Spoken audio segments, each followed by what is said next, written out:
लक्ष्मण गया अपनी मां सुमित्रा के पास और जाकर उसने कहा कि मां मुझे एक वचन दो। अरे सुमित्रा ने कहा पागल तू कैसी बात करता है, इसे एक वचन ने तो अयोध्या की हालत खड़ी कर दी है। राम वनवास जा रहा है, अयोध्या विहीन हो रही है, अयोध्या अपने आप में आज सुबह रही है, तो कौन सा सोचेगा नहीं मुझे भी अभी का भी वचन चाहिए।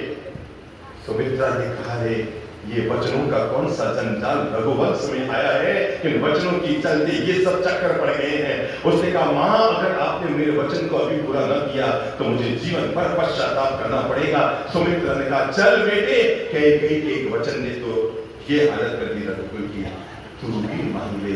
लगता है रघुकुल के दिन सूर्यास्त होने वाला, तुझे जो मांगना है तू भी मांग ले मेरे प्यारे पुत्र। तब लक्ष्मण खड़ा होता है और करबद्ध होकर अपनी मां से कहता है मां मुझे वचन दीजिए कि वनवास में मेरे भाई और मेरी भाभी जा रही है, उनकी सेवा में उनका छोटा भाई 14 साल वनवास में जाना चाहता है, ये मुझे आप हां भर के वचन दीजिए। तब सुमित्रा ने दोनों हाथ आगे बढ़ाकर बाहों में अपने पुत्र को लेकर और गौरव के साथ तिलक करके कहा था बेटा जा, ये तूने वचन नहीं मांगा, ये वचन मांगकर तूने पूरे भारत की आन बान और शान तो रघुकुल का गौरव बढ़ा दिया। आज 4 कदम आगे बढ़कर अपने देश की माटी पर गौरव कीजिए। ये दुनिया में विज्ञान सब जगह पैदा हो सकता है पर जीवन का ज्ञान केवल भारत पैदा करता है। और गौरव कीजिए अपने देश की त्यागमय माटी पर कि जब भाई भाभी एक और भाई वनवास में जाता है, अब प्रणाम करो उस भरत जैसे भाई को जो राजमहल में वनवास है। ये घटनाएं केवल भारत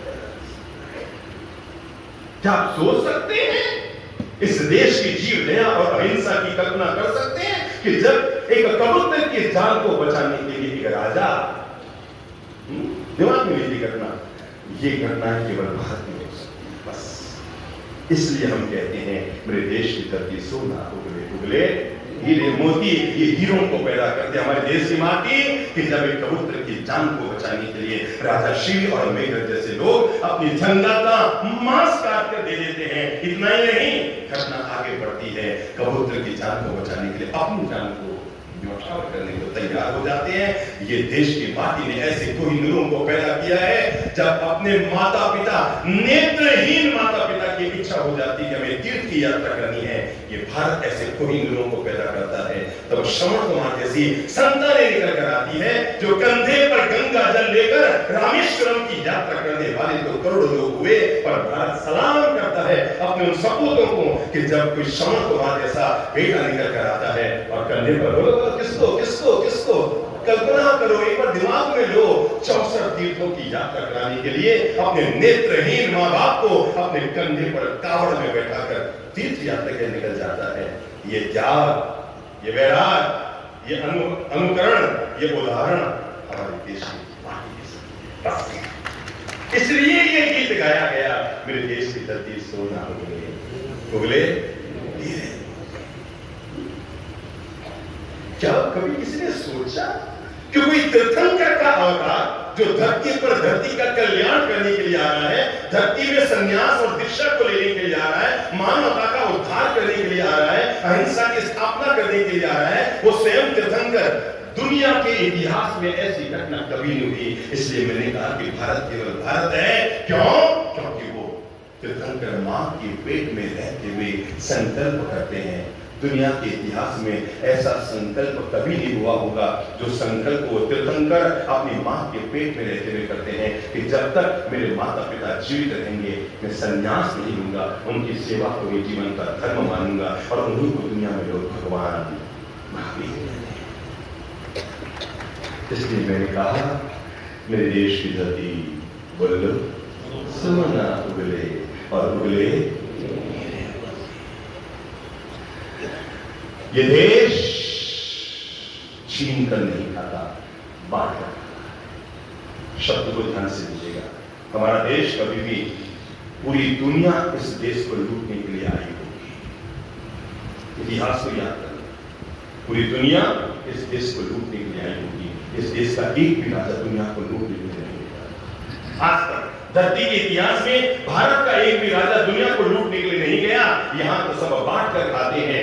आखिर जिस समय ये तिरंगे को इस देश में अवधारणा दी गई, उस समय सबसे ऊपर केसरिया क्यों आया, उसके बाद नीचे बोलो श्वेत आया और उसके बाद हरा रंग आया।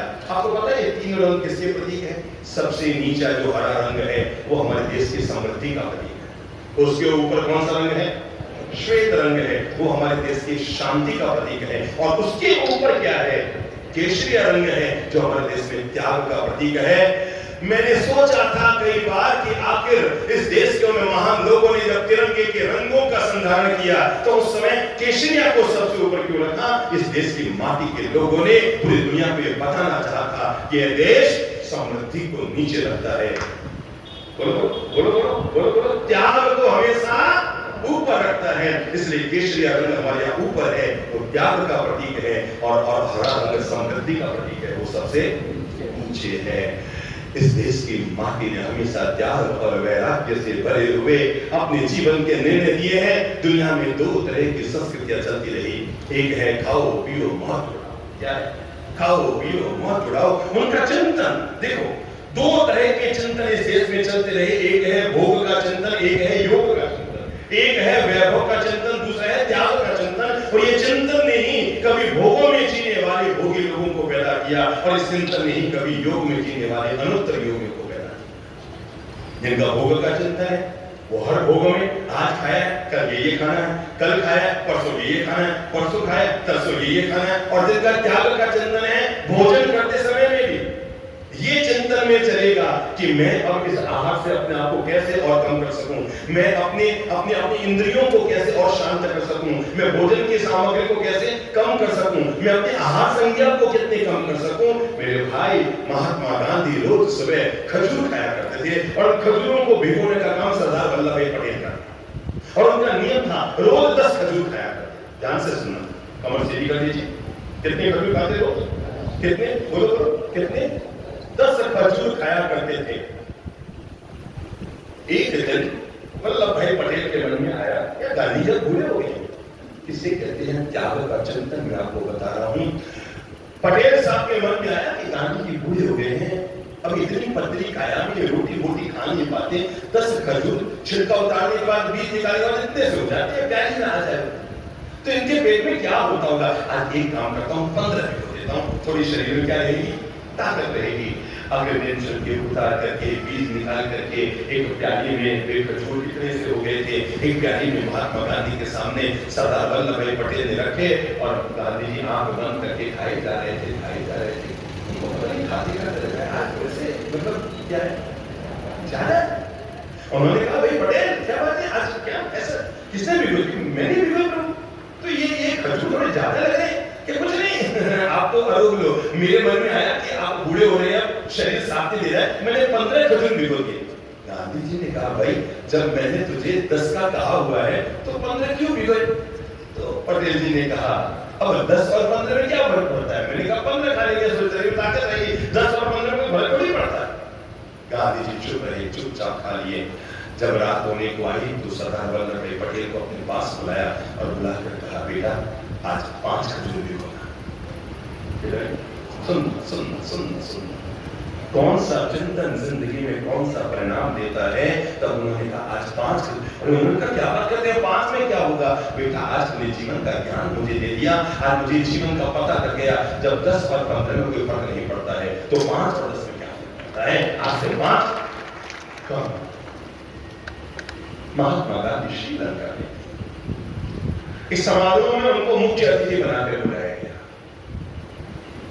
भारत की फकीरी किस तरह से दुनिया में पूजी जाती है, मैंने ब्रिटेन से छपी हुई एक सुंदर रंगीन किताब देखी थी कि जब ब्रिटेन के महारानी का स्वर्ण जयंती महोत्सव का आयोजन था और वहां पर दुनिया भर के सारे राजा महाराजा प्रधानमंत्री और राष्ट्रपतियों को बुलाया गया था, और उसमें वो भारत का फकीर एक लंगोटी और एक अंगूछा पहने हुए, हाथ में लकड़ी लिए हुए और कंधे पर एक वस्त्र डाले हुए जब वहां पर पहुंचता है, एक बार तो वहां के लोग दंग हो जाते हैं, कौन आदमी आ गया। लेकिन मेरे को चित्र देखकर गौरव कैसे भारत कहते हैं, चारों तरफ लोग अपने नए नए परिधानों में सजे हुए हैं, वो वेशभूषा में सजे हुए हैं, और बीच में फकीर चल रहा है अंगूठा रखते हुए। मैं आपको कैसे बताऊं उस वैभव के बीच जादू कितना चमकता है, ये तो कोई त्यागी व्यक्ति ही समझ सकता है। तो गांधी श्रीलंका में महात्मा गांधी को किसी समारोह में मुख्य अतिथि बनाकर बुलाया गया। जब वहां वो पहुंचे तो उनके साथ उनके धर्मपत्नी नाम बोला कस्तूरबा। उनके साथ कौन थे? उनकी धर्मपत्नी कस्तूरबा।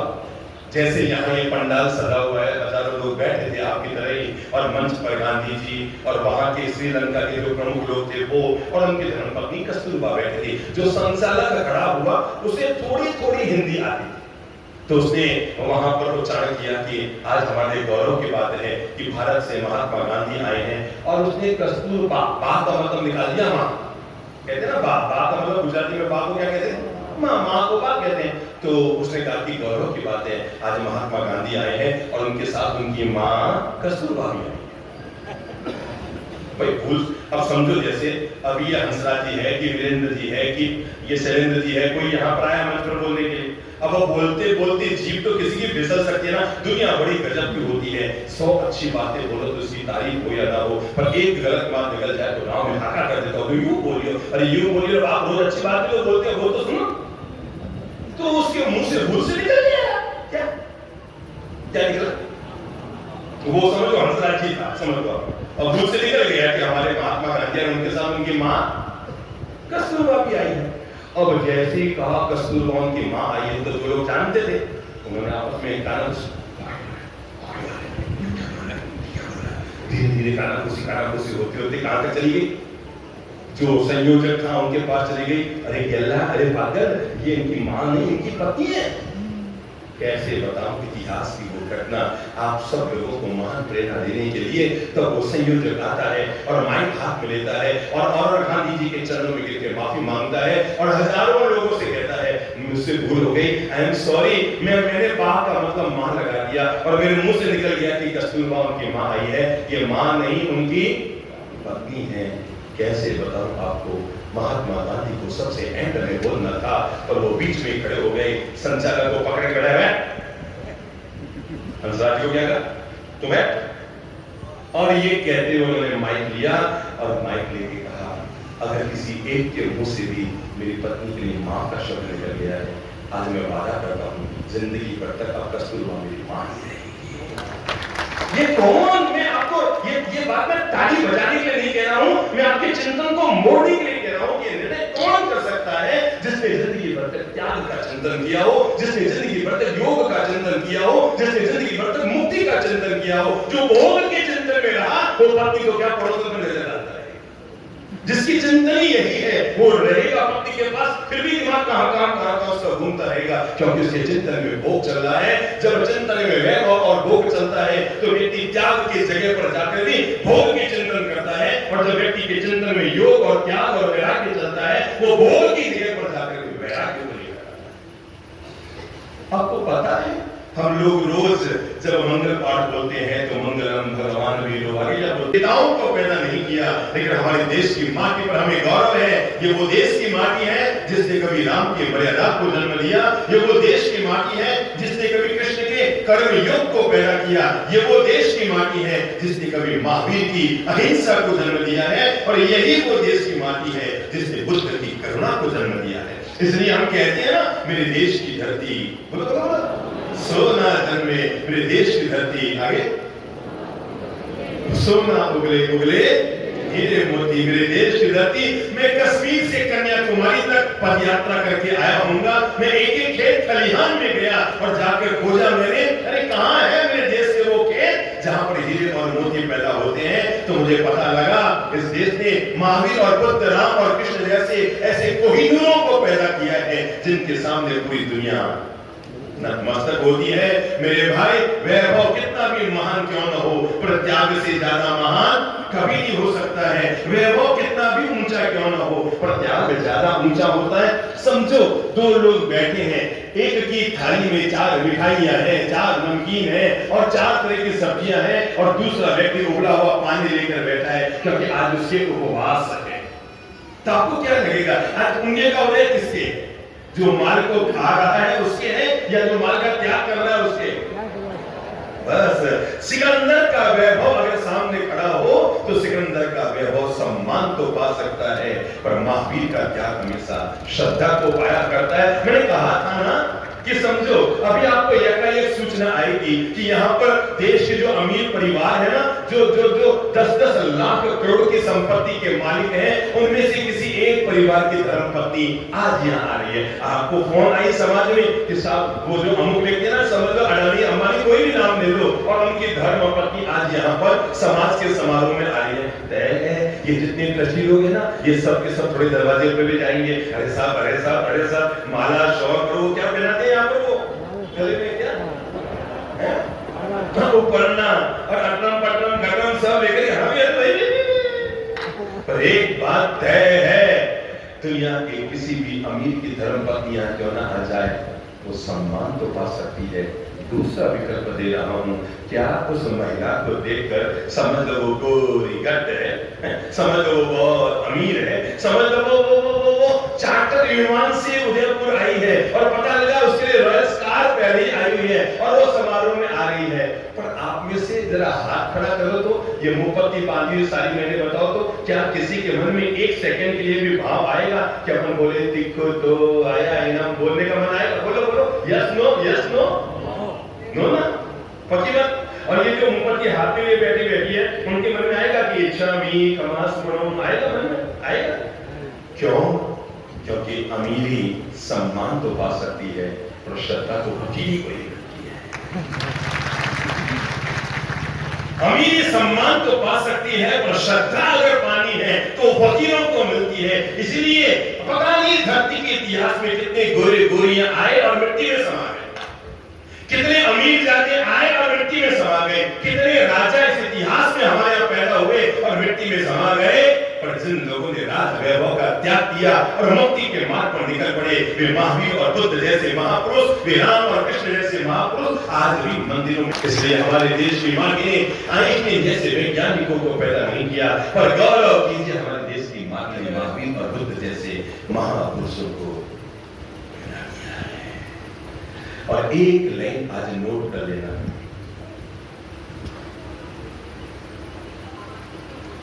एक लाइन आज अपने दिलो दिमाग में नोट कर लेना, वैभव कितना भी महान, क्या कहा वैभव, क्या कहा, जितना भी महान हो, पर आपका भव नहीं सुधार सकता। वैभव कितना भी महान क्यों न हो, वो आपका भव नहीं सुधार सकता। व्यक्ति का वैभव भव तभी सुधारता है जब वो वैभव का त्याग करके मुक्ति के मार्ग पर निकल जाता है। ये युग सचमुच लोग कहते हैं कलयुग, अरे मैं तो कहता हूं ऐसा युग धरती के इतिहास में कभी कभी आया होगा, जिस तरह से लोग भरी युवा अवस्था में करोड़ों करोड़ों रुपयों का त्याग करके अरबों अरब की संपत्ति छोड़ करके और लोग मुक्ति के मार्ग पर आ रहे हैं। पहले तो पता है, मैं तारीफ करना चाहूंगा आज की युवा पीढ़ी की, जितने युवक लोग आज धर्म के करीब हैं, जितने युवक लोग धर्म के द्वार पर आज जाते हैं, जितने मंदिरों में पूजा पाठ युवक लोग आज करते हैं, जितने सामूहिक आराधना तप त्याग तपस्या युवा लोग आज करते हैं, पहले नहीं करते थे। पहले प्रवचन और सत्संगों में वही बूढ़े बुढ़िया आकर के बैठ जाते थे और कमा अंदाता चलता रहता था। युग बदला है, धर्म की नई प्रेरणाएं जगी है, लोगों की सोच बदली है, लोग धर्म के करीब आए हैं, लोगों ने धर्म के महत्व को समझा है, लोगों को इस बात की समझ आ गई है कि वैभव से ज्यादा मान त्याग होता है। आज मंदिरों में जाओ हजारों युवक मिलते हैं, आज स्थानकों में जाओ हजारों युवक सामयिक करते मिलते हैं, आज किसी धर्म सभा में जाओ हजारों युवक युवतियां मिलती है। अगर मैं अभी यहाँ भी हाथ खड़ा कराऊं, सास में कितनी है तो हाथ कम खड़ा होगा और बहू में कितनी है तो हाथ ज्यादा खड़ा होगा। क्यों? क्योंकि युवा पीढ़ी धर्म के करीब आई है, युवक लोग धर्म से जुड़ना चाहते हैं। हम हमेशा पॉजिटिव बोलते हैं, नेगेटिव सोचते भी नहीं तो बोलेंगे ना। ये युग अभिनंदन के काबिल है, भले ही इसे हम कलयुग कहते हैं, पर गौरव कीजिए, क्या वाह भाई वाह। अभी मेरे कान में घटना आई, एक लड़की ने दीक्षा लेने के लिए शादी कर, क्या कान खोल के सुनना, पहले कहाँ से ली करो, ये टेढ़ी रहेगी तो कुछ भी मिलेगा नहीं, क्या करो, कान खोल के सुन लेना। एक लड़की ने दीक्षा लेने के लिए क्या कर ली, शादी कर ली। मैं थोड़ा सा अचंभे में आया, मैंने कहा ये चीज तो समझ में नहीं आई, महाराज तो मैं भी बना था और कई लोग बनते हैं, पर इस लड़की ने दीक्षा लेने के लिए शादी कर ली। हुआ ये कि उसने अपने माता पिता को बहुत समझाया कि मैं परमात्मा के रास्ते पर जाना चाहती हूँ। मैं आज तक समझ नहीं पाया लोग कितने नादान होते हैं, खुद धर्म के रास्ते पर जाते नहीं, खुद आत्म कल्याण करते नहीं, खुद मुक्ति के मार्ग पर बढ़ना चाहते नहीं, और अगर उनके बच्चे या पत्नी बढ़नी चाहे तो उसमें अंतराय और डालते रहते हैं। मैंने कई घरों में देखा है बेचारी माताएं वर्ष से तब शुरू करती है, पति आ जाता नहीं कर लो, अरे नहीं कर लो, काका जी ताकि घर को कहीं जाके नहीं कर लो, मां से क्या नहीं कर लो, अठाई नहीं कर लो, फोकट की दार है, खुद से नौकार से होगी नहीं, खुद से एक दिन रात्रि भोजन का त्याग होगा नहीं, और जो करना चाहते हैं उनकी जिंदगी में अंतराय डालने का काम मैंने कई घरों में देखा है। मतलब मैंने ऐसे ऐसे घरों में देखा है जहां लोगों ने वर्ष तब शुरू किया, किसी के पति ने महीने भर बाद पति अड़ गया, नहीं कर लो, नहीं कर लो, नहीं कर लो, और उसके घर में भी यही मुसीबत आ गई। मां ने कह दिया तू अगर दीक्षा लेगी तो मैं फांसी पे लटक के मर जाऊंगी, बाप ने कह दिया कि तू अगर दीक्षा ले लेगी मैं दुनिया को छोड़ के चला जाऊंगा। लोग कहते हैं मरता मरता कोई नहीं, ध्यान रखना ये होकर के नाटक है, कोई मर जाए तो भी उसके पीछे नहीं मरता, किसी का बेटा मर जाए तो बाप नहीं मरता, बाप मर जाए तो पीछे। वो क्या हुआ, एक युवक एक महाराज के पास रोज जाया करता था, रोज जाता और जाकर के धर्म की अच्छी बातें सीख सीख कर आता। एक दिन उस युवक ने कहा महाराज मुझे महाराज बना दो। क्या कहा, मुझे महाराज बना दो। संत का बन जाए जैसी तेरी मर्जी, घर वालों को कुछ पास आ जाओ, फिर वो आकर के कहेंगे कि हमारे बेटे को महाराज क्यों बना दिया। वो अगले दिन आया और आकर कहा महाराज मैं तो महाराज बन जाऊं, पर मेरी पत्नी कहती है अगर तुम महाराज बन गए तो मैं फांसी पे लटक के मर जाऊंगी। बाप कहता है कि मैं रेल की पटरी पे सो के मर जाऊंगा। माँ कहती है कि मैं कुएं में कूद के मर जाऊंगी महाराज। अब एक मैं महाराज बनूं और 8 लोग मर जाए, ऐसा महाराज बनने का क्या है। महाराज को लगा बात तो सही है, एक आदमी के महाराज बनने के चक्कर में 8 लोगों की जान जाए, ये तो कोई मतलब सही बात नहीं है। अब देखो हुआ क्या, महाराज ने उसको अपने पास बुलाया और बुलाकर कान में कुछ कुछ फूंका, एक मंत्र दिया उसको।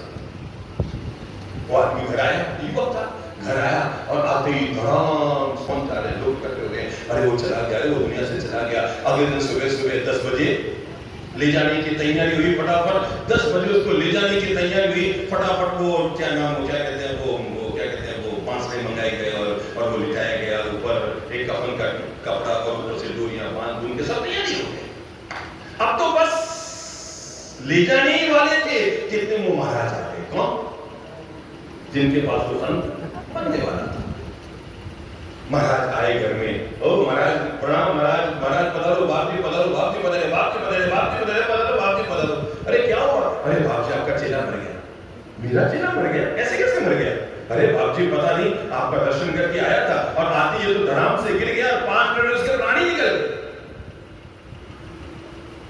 अब तो बस दाह संस्कार के लिए ले जा रहे हैं। रुको मैं कुछ बुद्धि लगाता हूँ। और तब संत ने उसकी नारी को टटोला, यहाँ से टटोला, थोड़ा यहाँ से टटोला, हृदय के बाप को टटोला और 3-4 मिनट नाटक करने के बाद कहा ये युवक तो जीवित हो सकता है, आराम से हो जाएगा।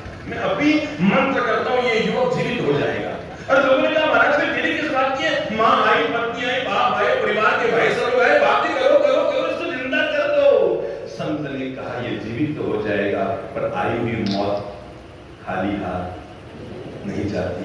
इसके पीछे कोई मरने को तैयार हो जाए, इसको जीवित कर दो। वे करेगा हाथ खड़ा करेगा कि मैं मरने को तैयार हूं।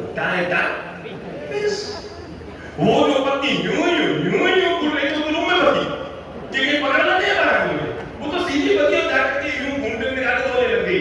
और मां ने कहा महाराज क्या बात करते हो? अरे मैं एक बेटा थोड़ी 5 बेटे किसकी स्त्री बनूंगी।